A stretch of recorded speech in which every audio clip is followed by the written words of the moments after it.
At the same time इसी समय this machinery is made the policy accountable कि ये मशीन जो है इसकी पॉलिटिकल अकाउंटेबल के बारे में बताता है।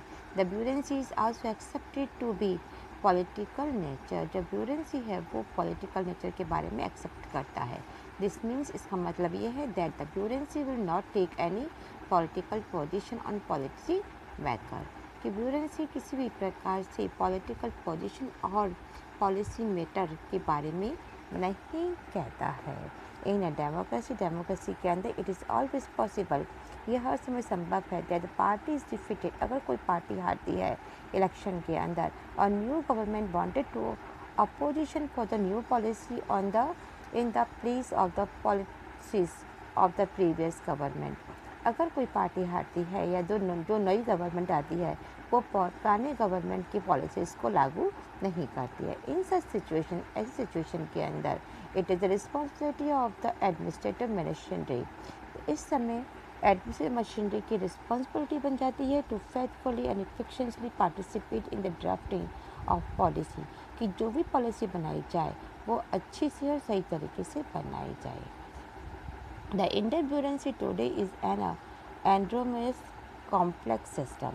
इंडिया की जो ब्यूरेंसी है ये बहुत ही कॉम्प्लिकेटेड ब्यूरेंसी है। It consider of all India service, ये हमें ऑल इंडिया सर्विस के लिए कंसिडर करती है, स्टेट सर्विस के लिए, employees of the local government के लिए and technical and mechanical staff running public sector and undertaking कि यह हमें सभी तरीके की जो गवर्नमेंट जॉब है जिसमें टेक्निकल आ गए, प्रबंध किया गए, ये सारे अधिकारी या ऑफिसर्स के लिए हमें सर्विस के लिए कहती है। The makers of our constitution were aware of the important of the non partisan the professional ब्यूरेंसी।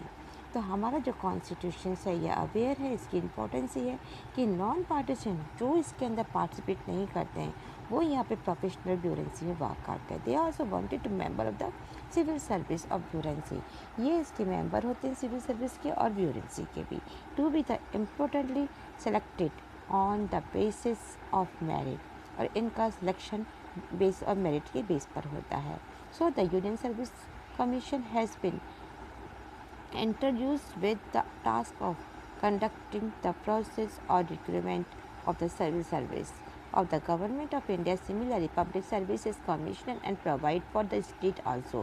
The member of the Public Service Commission are appointed for a fixed term and they are removal or suspension or subject to a through inquiry made by judges by the Supreme Court।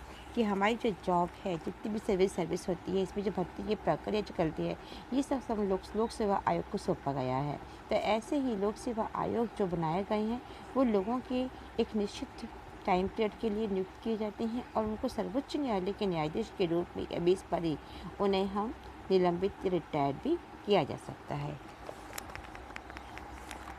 Retired किया जा सकता है। Removal पे suspension judgement के base पर ये supreme court के द्वारा इसको रिटायर किया जाता है। And the while the efficiency and the merit are the norms for retirement recruitment, the Constitution also ensures that all sections of society, include the weaker section, have an opportunity to be the part of the public bureaucracy. For this purpose, the Constitution has provided for reservation for job and Dalit, Adivasi, subsequently, and reservation have also been provided for the women and other backward classes. These provisions ensure that bureaucracy would be more representative and social inequalities will not come they way in the way of recruitment of the civil service।